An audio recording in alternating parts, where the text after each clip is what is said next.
Hello student, welcome in this session. Today we are going to see the remaining questions of exercise 6.6. आता मागल्या लेक्चरमध्ये आपण 6.6 जी exercise आहे ती अप्लिकेशन ऑफ डिफरन्शियल इक्वेशन वर आहे. ओके, तर त्यामध्ये ज्यामध्ये हे या एक्सरसाइजमध्ये सगळे वर्ड प्रॉब्लेम आहे आणि हे जे वर्ड प्रॉब्लेम आहे हे दिलेले आहेत अप्लिकेशन ऑफ डिफरन्शियल इक्वेशनचा पार्ट. मग डिफरन्शियल इक्वेशनचे जे अप्लिकेशन आहे त्यामध्ये बेसिक 3 अप्लिकेशन्स दिलेले आहेत. एक म्हणजे ग्रोथ ऑफ पॉप्युलेशन किंवा त्याला ग्रोथ ऑफ बॅक्टेरिया पण म्हटलेलं आहे. ओके, सेकंड दिला आहे त्यांनी ते डीके रेडिओ ऍक्टिव्ह डीके आहे आणि थर्ड जे एक्झाम्पल दिले आहेत ते तुम्हाला दिलेले आहेत न्यूटन्स लॉ ऑफ कुलिंगवर. ओके, तर मागच्या लेक्चरमध्ये आपण कशी घ्यायचे ते बेसिक आयडिया पाहिलेली आहे आणि एक्सरसाइज मधला फर्स्ट क्वेश्चन आपण बघितलेला आहे. आता जो सेकंड क्वेश्चन आहे तो सुद्धा आपल्याला पॉप्युलेशन ग्रोथशी रिलेटेड दिलेला आहे. ओके, तर आपला सेकंड क्वेश्चन दिलेला आहे if the population of a country doubles in 60 year in how many years will it be triple under the assumption that the rate of increase in proportional to the number of inhabitant. काय म्हटलंय त्यांनी की rate of population is proportional to the number of inhabitant. म्हणजे आपण घेताना काय करत असतो की पी जर आपण पॉप्युलेशन घेतलं तर द रेट ऑफ पॉप्युलेशन म्हणजे येईल इथे डीपी अपॉन डीटी हे प्रोपोर्शनल टू काय येणार पी. ओके, हे आपल्याला गिवन आहे कारण काय दिलं आपल्याला the rate of increase is proportional to the number of inhabitant. Rate of increase म्हणजे पॉप्युलेशन जसजशी इयर वाढत जातील तसतसं पॉप्युलेशन सुद्धा काय होत जाते इन्क्रीज होत जाते टाइम पिरियडनुसार. म्हणून rate of increase of population is proportional to काय दिला आहे पी दिला आहे म्हणजे इन्क्रीज पॉप्युलेशनशी. आता याला जर सॉल्व्ह केलं त्याला लिहिता येते आपल्याला DP upon DT is equal to K is the proportionality constant into P. आता हा के पॉझिटिव्ह घ्यावा लागेल की निगेटिव्ह, तर हा के आपण पॉझिटिव्ह घेऊ. कारण का, कारण जसजसा टाइम एक्सटेंड होत राहील तसतशी पी ची व्हॅल्यू इन्क्रीज होत जाईल. ओके, म्हणून घेताना के काय घ्यायचा आपल्याला पॉझिटिव्ह घ्यायचा कारण पॉप्युलेशन इन्क्रीज होत आहे विथ रिस्पेक्ट टू टाइम. मग आता जर याला लिहिलं पी चे टर्म सेपरेट करा, डीपी हा पी आपण या साईडनं आणू upon P is equal to K into DT. Now integrating both side, दोन्ही साईडला इंटिग्रेटिंग केल्यानंतर integral DP upon P is equal to integral K DT. आता याचे इंटिग्रेशन येते log of mod of P is equal to K into T plus C. हे झालं आपलं first equation. आता बघा हे इक्वेशन काढलं. आता आपल्याला दिलेलं काय आहे, काय म्हटलं आपल्या क्वेश्चन मध्ये if the population of a country double in 60 year. Population हे 60 इयर मध्ये काय होऊन राहिलं डबल होऊन राहिलं. मग इनिशियल मध्ये काही ना काही पॉप्युलेशन असेल ना, तर आपल्याला इथं कंडिशन काय दिली आहे इनिशियल म्हणजे जेव्हा टी झिरो असेल तेव्हा पॉप्युलेशन पी हे घेताना आपण काय घेणार पी झिरो. ओके, म्हणजे इनिशियली जेव्हा टी झिरो असेल तेव्हा पॉप्युलेशन पी काय आपलं पी झिरो. फर्स्ट सेंटेन्स काय म्हणते की if the population of a country double in 60 year. Double होऊन राहिलं म्हणजे जर तुम्ही टी 60 इयर्स घेऊन राहिले तेव्हा पी काय होऊन राहिला डबल म्हणजे 2 times P zero. J P zero होतं त्याच्या डबल झालं. क्वेश्चन काय विचारलेला आहे आपल्याला in how many years will it B triple under the assumption. आता पी हे काय झालं पाहिजे ट्रिपल कशाच्या ओरिजिनल पॉप्युलेशनच्या म्हणजे 3 टाइम्स पी झिरो झालं पाहिजे. पण हे केव्हा होईल तो टाइम पिरियड आपल्याला काय करायचा आहे फाइंड करायचा आहे. म्हणजे आपल्याला व्हॅल्यू कशाची काढायची आहे टी ची व्हॅल्यू आपल्याला काढायची आहे. ओके, तर मग आपण काय करणार 3 कंडिशन आल्या. तर हे आपलं इक्वेशन फर्स्ट काढलं आपण. मग आता घ्या पहिली कंडिशन की when T is equal to 0 P is equal to राहणार पी झिरो. कारण इक्वेशन 1 वरून आपल्याला के आणि सी ची व्हॅल्यू पहिले काढायची आहे. ओके, मग टी इज इक्वल टू 0 आणि P is equal to P zero जर पुट केलं तर इक्वेशन काय होणार आहे 1 log of mod of P zero. पीच्या जागी आपण पी झिरो पुट केलं is equal to K into T. T ची व्हॅल्यू काय आहे 0 आहे म्हणजे के इंटू 0 प्लस सी. तर दिस टर्म हे 0 होईल म्हणजे सी ची व्हॅल्यू काय आली C is equal to log of mod of P zero. याला देऊ आपण इक्वेशन नंबर सेकंड. हे आपली फर्स्ट कंडिशन यूज केली. सेकंड कंडिशन मध्ये काय करायचं आपल्याला व्हेन काय दिलेलं आहे टी इज इक्वल टू किती आहे 60 years. When T is equal to 60 year आहे then p is equal to 2 times काय आहे पी झिरो. हे आपल्याला इक्वेशन 1 मध्ये यूज करायचं. काय येणार मग की log of mod of 2 times P zero is equal to K into T किती दिलाय तुम्हाला 60 प्लस सी. सी ची व्हॅल्यू काय काढली आपण log of mod of P zero. Okay, म्हणजे बघा के इंटू 60 म्हणजे तुम्ही 60 के इज इक्वल टू हा log of mod of 2 times P zero आहे आणि हा या साईडने शिफ्ट केला minus log of mod of P zero means 60 K is equal to log जर कंबाईन केला आणि मधात सबट्रॅक्शन आहे म्हणजे twice P0 upon P0. Okay. 60K is equal to काय येणार log of 2. P0 will get cancel. तर के ची व्हॅल्यू आपली K is equal to 1 upon 60 into log 2. याला देते मी इक्वेशन नंबर 3. ओके. हे थर्ड नंबरचं इक्वेशन आलंय आपल्या. आता इथे लॉग ऑफ 2 ची व्हॅल्यू आपल्याला गिव्हन मध्ये दिलं आहे 0.6912. हे लास्ट मध्ये पण आपण पुट केली तरीही चालते. सध्या आपण ही तशीच ठेवू. नेक्स्ट जे दिलेलं आहे तिसरी कंडिशन आहे की T is equal to find करायचं आपल्याला when P is equal to 3 times P0. Okay. मग ती व्हॅल्यू पुट केली तर काय येईल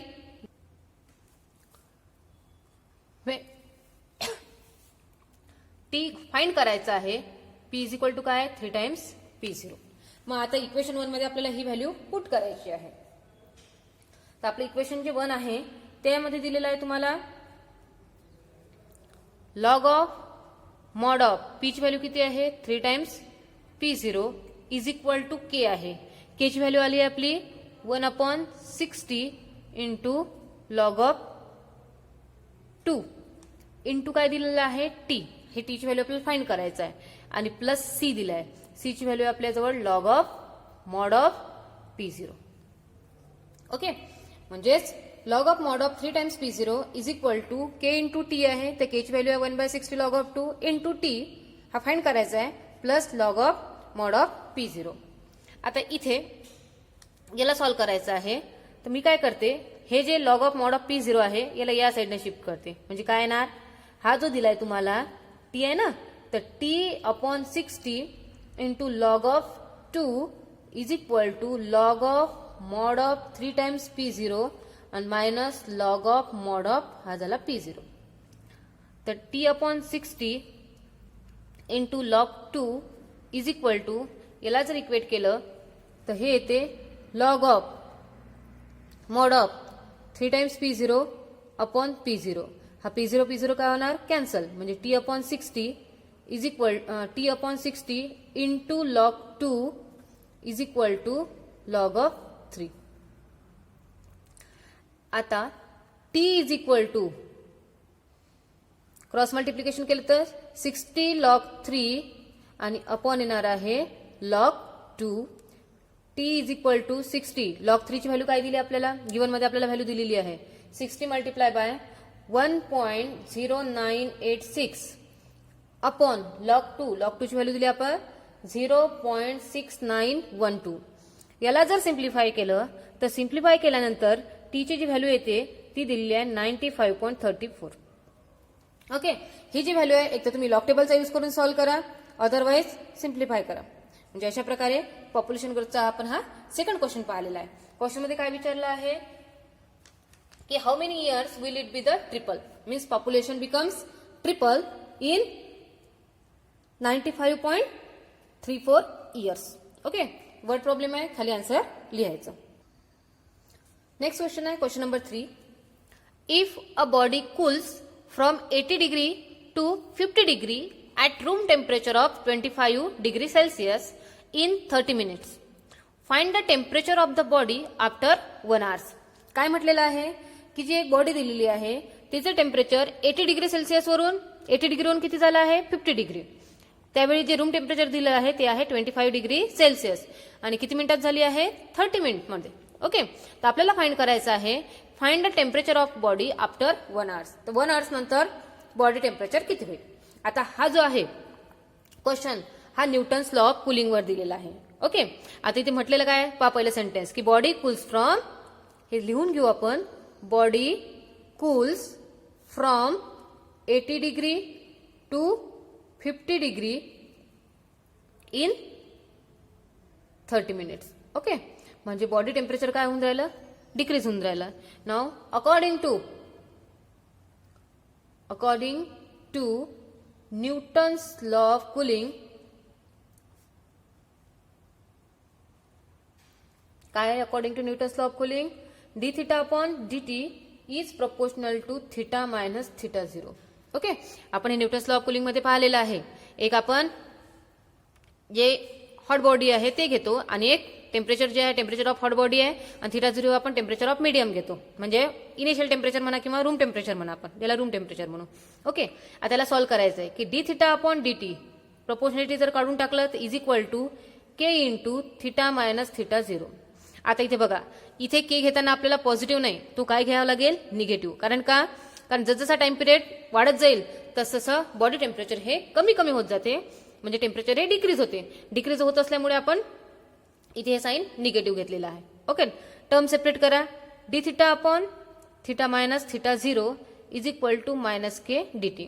नाव integrating, integral D theta upon theta minus theta 0 is equal to integral minus K into D T आहे, K into D T. Okay, आता याचा integration जर घेतलं तर हे इंटिग्रेशन येते log of theta minus theta 0 is equal to minus K into T plus integrating constant C. आता इथे आपल्याला काय दिलं आहे, रूम टेम्परेचर दिलं आहे. किती दिलं आहे, 25 डिग्री सेल्सिअस. तर थिटा 0 आपण इथे घेऊन घेऊ या स्टेपमध्ये की log of theta minus 25 is equal to minus K into T plus C. हे झालं आपलं इक्वेशन नंबर 1. आता बघा, टेम्परेचर डिक्रीज झालेलं आहे. पहिले इनिशियली किती होतं, 80. इनिशियली 80 होतं, म्हणजे पहिली इनिशियल जर कंडिशन घेतली तर त्या इनिशियल कंडिशनमध्ये म्हणजे जेव्हा टी 0 असेल तेव्हा टेम्परेचर जे आहे थिटा ते किती डिग्री असणार, 80 डिग्री. म्हणजे when T equal to 0 theta is equal to 80 degree. ही व्हॅल्यू जर इक्वेशन 1 मध्ये ठेवली तर इक्वेशन 1 काय बनणार, log of 80 minus 25 is equal to T 0 आहे म्हणजे हे टर्म 0 होईल प्लस सी. तर सी इज इक्वल टू येतं लॉग ऑफ 55. हे झालं इक्वेशन नंबर 2. हे सी ची व्हॅल्यू आली आपली. ओके, आता सेकंड कंडिशन पहा. 30 मिनिट्समध्ये टेम्परेचर 80 डिग्रीवरून किती झालं आहे, 50 डिग्री झालं आहे. म्हणजे सेकंड कंडिशन काय येणार की when T is equal to किती आहे, 30 minutes, at that time theta is equal to 50 degree. Okay, मग इक्वेशन 1 काय होणार आपलं की log of 50 minus 25 is equal to टीची व्हॅल्यू 30 आहे तर मायनस 30k आणि प्लस सी आहे तर सीची व्हॅल्यू काय आली आहे प्लस लॉग ऑफ 55. हे मायनस 30k मी या साईडने शिफ्ट करते ते प्लस होईल. 30k इज इक्वल टू हे झालं लॉग ऑफ 55 मायनस हे येईल लॉग ऑफ 50 मायनस 25 25. ओके, मग के ची व्हॅल्यू काय येणार यावरून की k is equal to 30k is equal to log जर इक्वेट केला लॉग ऑफ 55 अपॉन 25. याला सिम्प्लिफाय सुद्धा करता येते. पहिला जर सिम्प्लिफाय केलं तर 30k इज इक्वल टू येतं लॉग ऑफ 11 अपॉन 5. तर k इज इक्वल टू के ची व्हॅल्यू येणार आहे 1 अपॉन 30 लॉग ऑफ 11/5. याला नंबर देऊ आपण आपला नेक्स्ट नंबर. हा झाला इक्वेशन नंबर 3. ओके, आता लास्ट कंडिशन काय म्हटलं आपल्याला की find the temperature of a body after 1 hours. म्हणजे when T is equal to काय 1 आवर. आता पहिली इनिशियल कंडिशन मध्ये आपण टाइम 30 मिनिट्स मध्ये घेतला, मग इथं 1 आवर मध्ये विचारला आहे. टी इज इक्वल टू 1 आवर आहे, याला पण मिनिट मध्ये कन्वर्ट करायला लागेल म्हणजे काय घ्यायला लागेल 60 मिनिट. तेव्हा थिटा आपल्याला फाइंड करायचा आहे. ओके, ही जर व्हॅल्यू इक्वेशन 1 मध्ये ठेवली तर काय येणार आहे की log of theta minus theta 0 आपल्याला 25 दिलेला आहे is equal to minus k. K ची व्हॅल्यू काय आली 1/30 log of 11 upon 5 into t into किती येणार 60 आणि प्लस सी आहे. सी ची व्हॅल्यू आहे लॉग ऑफ 55. ओके, तर यालाच रिलेट करता येते log of theta minus 25 is equal to 30 ने 60 ला डिवाइड केलं तर येते -2 log of 11 upon 5 plus log of 55. ठीक आहे, आता याला सॉल्व्ह करायचं आहे. आता सॉल्व्ह करायचं आहे तर आपण काय करणार, हा जो -2 आहे हा -2 न घेता यालाच मायनस लॉग ऑफ 11 अपॉन 5 हा स्क्वेअर घेतला मी आणि प्लस लॉग ऑफ 55. लॉगला जर इक्वेट केलं तर हा लॉग ही टर्म पहिले घेते मी 55 मायनस लॉग 11/5 स्क्वेअर आहे तर याची व्हॅल्यू येईल 121/25. ओके, हे झालं log of mod of theta minus 25.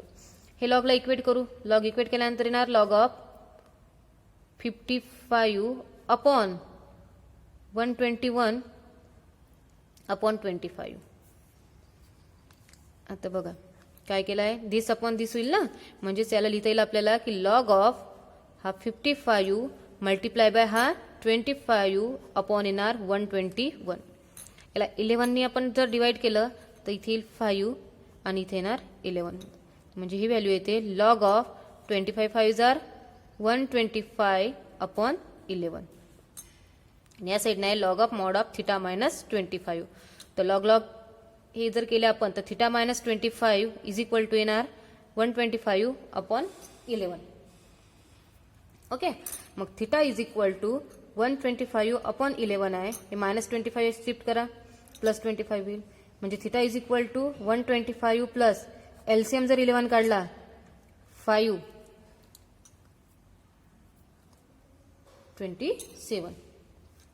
याला जर सॉल्व्ह केले तर थिटा इज इक्वल टू 0.4/11. ठीक आहे, एकदा चेक करू आपण. Theta minus 25 is equal to 125/11.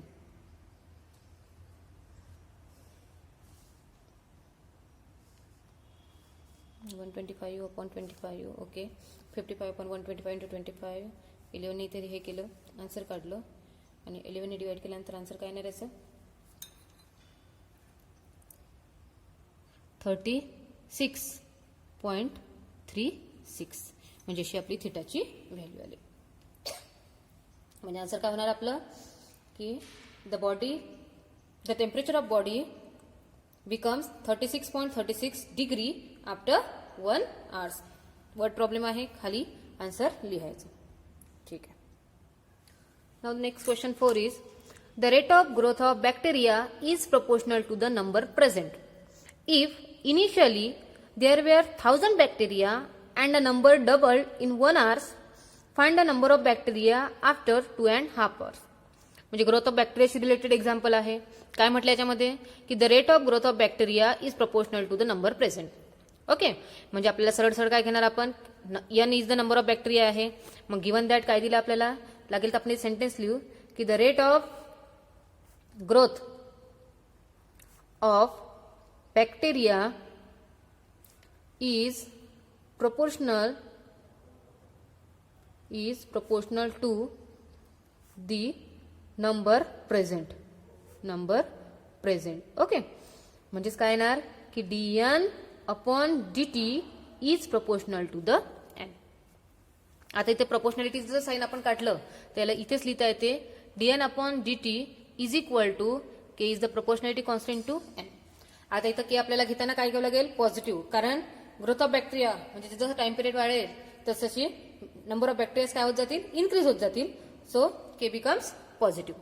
आता इथे कंडिशन काय दिले बघा, काय म्हटलंय, इनिशियली देअर वेअर 1000 बॅक्टेरिया. आता इथे मी कंडिशन घेते. इनिशियली म्हणजे इनिशियल कंडिशन मध्ये जेव्हा टाइम 0 असेल तेव्हा नंबर ऑफ बॅक्टेरिया गेन किती आहेत, 1000.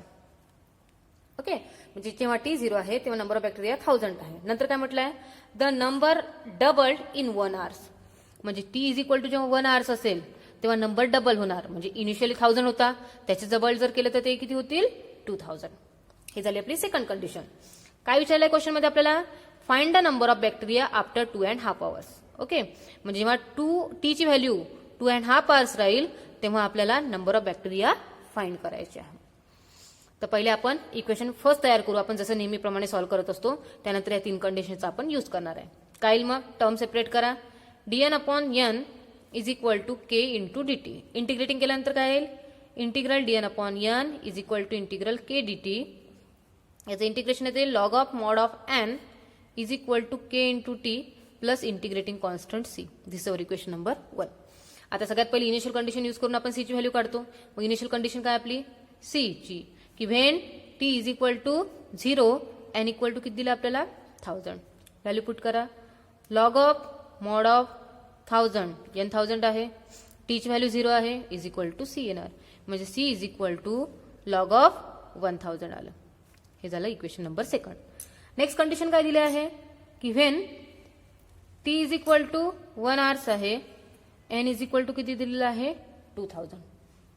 व्हॅल्यू आपल्याला 1 मध्ये पुट करायची आहे. म्हणजे log of mod of 2000 is equal to t ची व्हॅल्यू 1 आहे म्हणजे इंटू काय येणार के इंटू 1 प्लस सी ची व्हॅल्यू आहे लॉग ऑफ मॉड ऑफ 1000.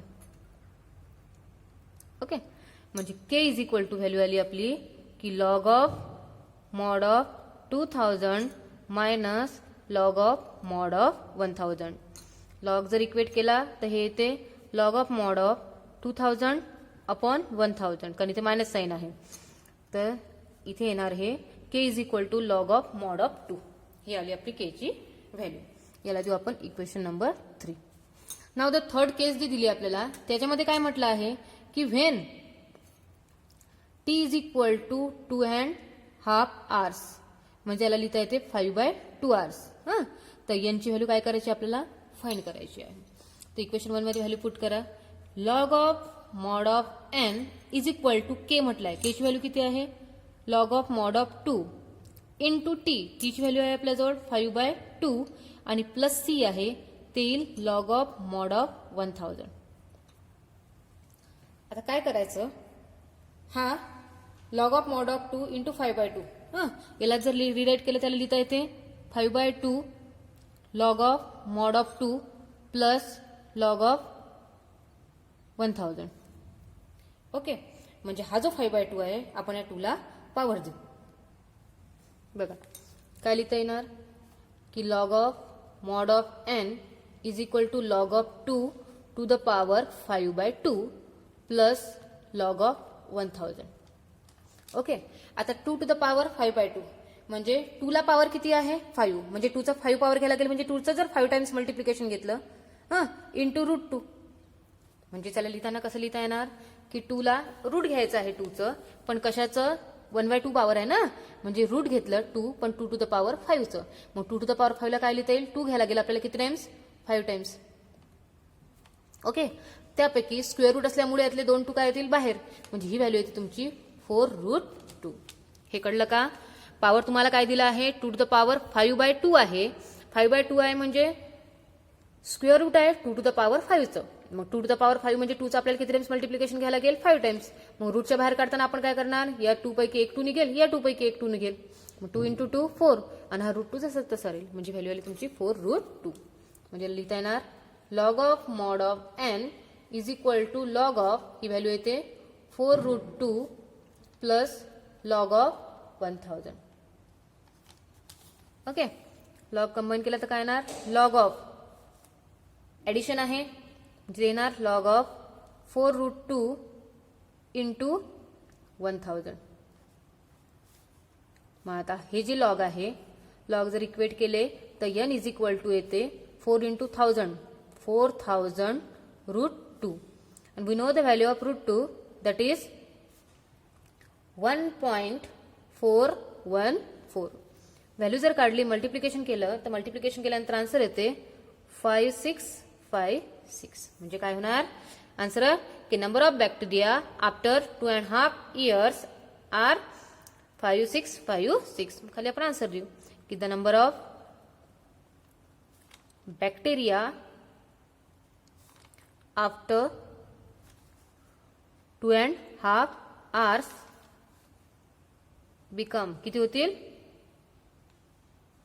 5656. हा झाला आपला क्वेश्चन नंबर 4.